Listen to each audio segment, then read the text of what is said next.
பெரம்பூர்ல யாருக்கு ஓட்டு போடணும்னு புதுசா வந்தீங்களா என்னங்க தெரியாது. அந்த பொண்ணு ஒரு மாற்றம் வேணும்னு சொல்றாங்க. அதுல ஓட்டு போடுறதுக்கு ஒரு பொண்ணு. ஆனா அது எனக்கு கிடைக்கல. நல்ல வேளை கிடைக்கலம்மா அவனுக்கு. ஏன்னா இந்த எஸ்ஐஆர் ஃபார்மையே சரியா ஃபில்அப் பண்ணி ஒரு அப்ளிகேஷன் வாங்க தெரியாத உங்களுக்கு ஓட்டு போட்டு என்ன பண்ண போறீங்க? தப்பான காலத்தை தான் ட்ரை பண்ணுவீங்க. கேட்டால் நான் விசில் அடிப்பேன்பீங்க. அதுக்காக அதெல்லாம் நம்ம ஒன்றும் பண்ண முடியும். ஓரளவுக்கு மேலே வசதி படைத்தவர்கள், நான் ரொம்ப படிச்சுட்டேன்னு நினைக்கிறவங்க இருக்காங்க இல்லையா, அவர்கள் தான் இந்த மாதிரியாக ஒரு தற்குறித்தனத்தை பண்ணிட்டு அரசாங்கத்து மேல பழி போடுறதுங்க. டயா பூஸ்டர் சுகரை கண்ட்ரோல் பண்ணும், உங்க ஆரோக்கியத்தை மீட்டு தரும். சர்க்கரையை கட்டுப்படுத்துறதுக்கான எளிமையான வழிமுறை, இயற்கையான வழிமுறை. அனைத்து மருந்து கடைகளிலும் கிடைக்கும். நான் ஓமன்ல இருந்து வந்தேன், 1 லட்ச ரூபா டிக்கெட்டு போட்டு வந்தேன்.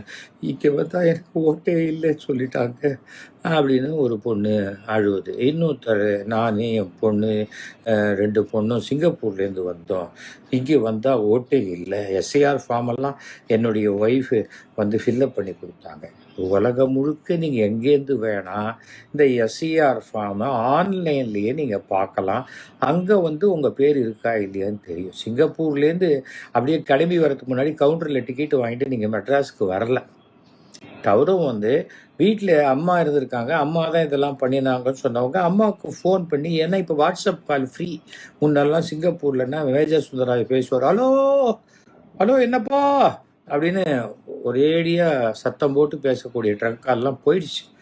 இப்போ ரொம்ப ஃப்ரீயாக வாட்ஸ்அப் காலில் எல்லாருமே பேசிக்கும்போது ஒரு 15 நாள் முன்னாடியே நம்ம பேர் வந்திருக்கா இல்லையா, அப்போவே அவங்க இன்னொரு ஃபார்மை ஃபில்லப் பண்ணி கொடுக்க சொன்னாங்களே, அதை ஃபில்லப் பண்ணி கொடுத்தியா, எதையுமே நான் கேட்டுக்க மாட்டேன் அப்படின்ட்டு இங்கே சத்தம் போடுறதுல எந்த பிரயோஜனமும் கிடையாது. நீங்கள் செலவழித்த பணம் ஒன்றுமே வீணாகலை. ஏன்னா எனக்கு ஓட்டு இல்லைங்கிறத நிறைய டிவியில் போட்டாங்க. ஸோ அந்த பப்ளிசிட்டியை நீங்கள் கனெக்ட் பண்ணி பார்த்தா சிங்கப்பூர் டிக்கெட்டு உங்களுக்கு சரியாக போயிடுச்சு.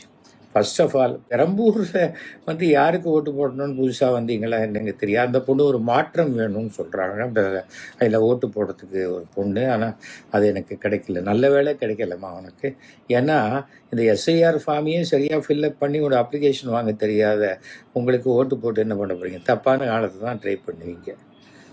கேட்டால் நான் விசில் அடிப்பேன்பீங்க. அதுக்காக அதெல்லாம் நம்ம ஒன்றும் பண்ண முடியாது. ஃபர்ஸ்ட் ஆஃப் ஆல், நாம் சரியாக இருக்கணும். நான் எம்எல்ஏவாக தான் இருந்தேன் மயிலாப்பூரில்.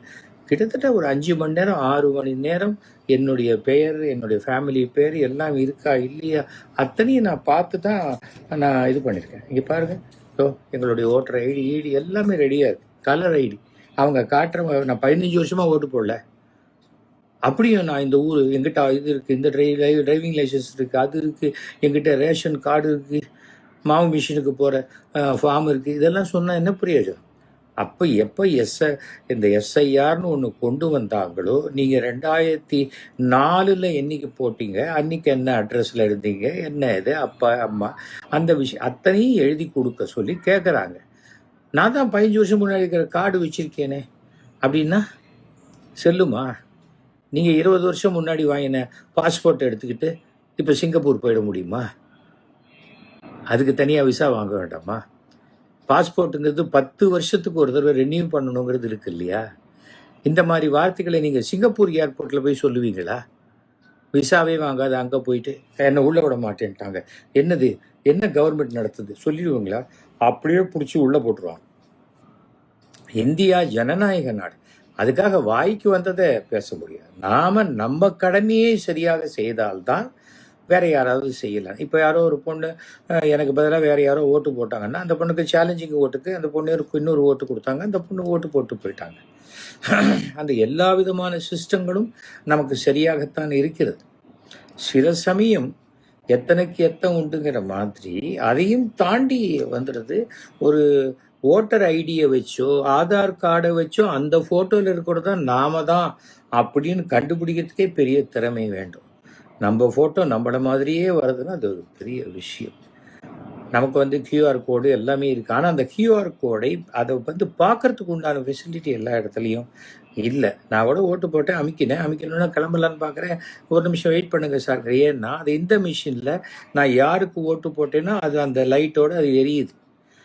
ஒரு பழைய அமைச்சர் வந்து லைட் எரியிற மிஷினை போய் அமுக்கிட்டு என் ஓட்டு பதிவாகலையேன்னு இப்போ சொன்னேன். இது இவரெல்லாம் மினிஸ்டராக வச்சுக்கிட்டு ஐயோ மறுபடியும் அவர் வந்துடக்கூடாதேங்கிற வேண்டியல் தான் நமக்கு ரொம்ப ஜாஸ்தியாக இருந்தது. எல்லாம் எதுக்காக சொல்கிறேன்னா, படிக்காத மக்கள், ரொம்ப ஒரு வசதி ரொம்ப குறைச்சலாக இருக்கிறவங்கெல்லாம் அவங்க எவ்வளவோ பொறுப்புணர்ச்சியோடு இருக்காங்க. ஓரளவுக்கு மேலே வசதி படைத்தவர்கள், நான் ரொம்ப படிச்சுட்டேன்னு நினைக்கிறவங்க இருக்காங்க இல்லையா, அவர்கள் தான் இந்த மாதிரியாக ஒரு தற்குறித்தனத்தை பண்ணிட்டு அரசாங்கத்து மேலே பழி போடுறதுங்கிறது இருக்கு.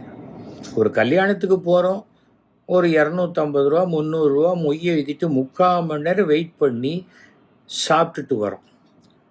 நாம் மொய் எழுதிட்டு சாப்பிட்டு வர இடத்துல அதுக்கே இவ்வளோ நேரம் வெயிட் பண்ணுறோன்னா, நம்மை ஆளக்கூடியவர்களை தேர்ந்தெடுக்கக்கூடிய ஒரு மாபெரும் ஒரு விழா, இந்த விழாவுக்காக நம்ம ஒரு அரை நாள் ஒரு நாள் வேஸ்ட் பண்ணுறது தப்பு இல்லை அப்படிங்கிற ஒரு உணர்வு நமக்குள்ளே வரணும்.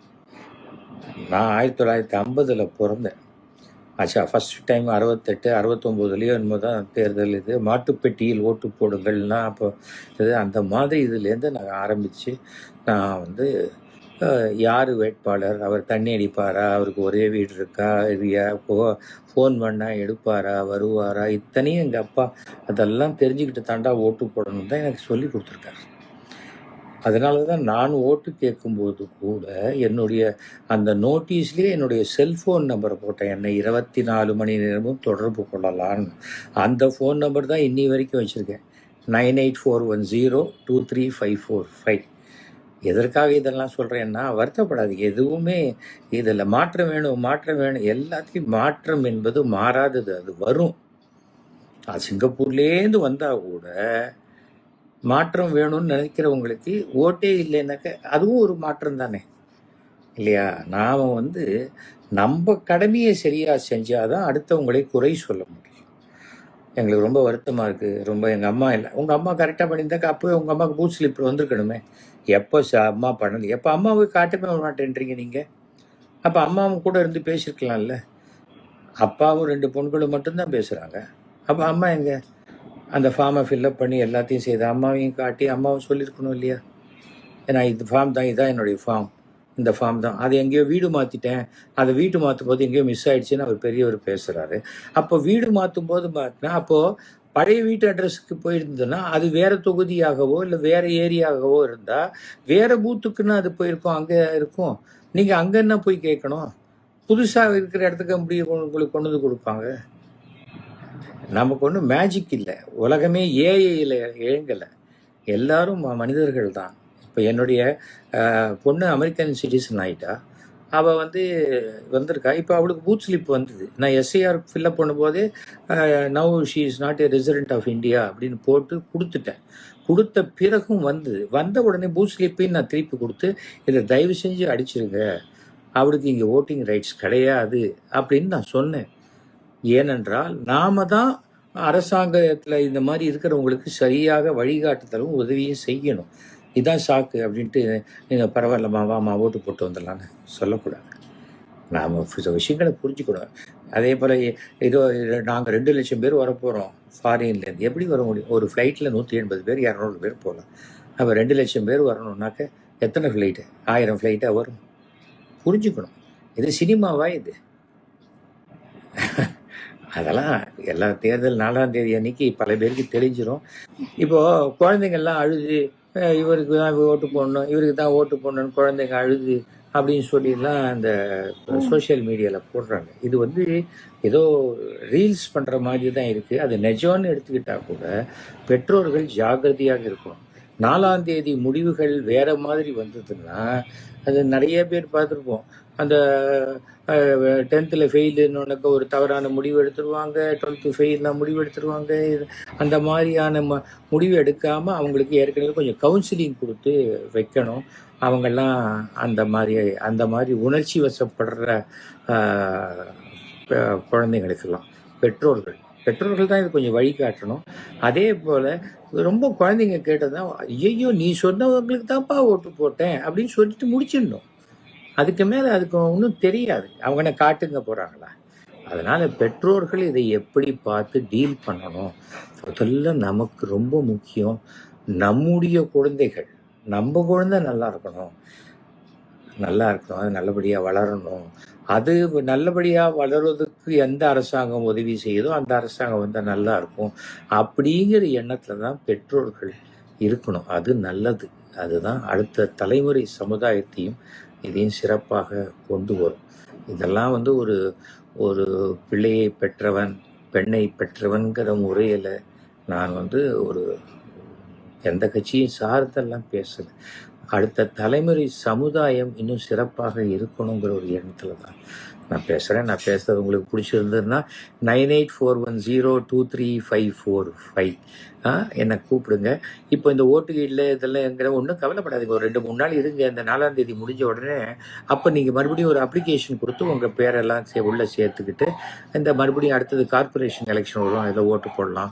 அப்படி இல்லைன்னாக்கா 29 பாராளுமன்ற தேர்தல் வரும், அதில் நீங்கள் ஓட்டு போடலாம். அதுக்கு பிறகு 30-31 அதாவது 2031 அதில் வரக்கூடிய எலெக்ஷனில் நீங்கள் ஆசைப்படுற உங்களுக்கு இப்போ போடணும்னு நினச்சவங்களுக்கு அது வரைக்கும் உங்கள் மனசு மாறாமல் இருந்தால், அது வரைக்கும் அவங்களும் அந்த தேர்தலில் நிற்கிற மாதிரி இருந்தால் நீங்கள் அவங்களுக்கு ஓட்டு போடலாம். ஓகேயா? All the very best. அனைவருக்கும் நன்றி, வணக்கம்.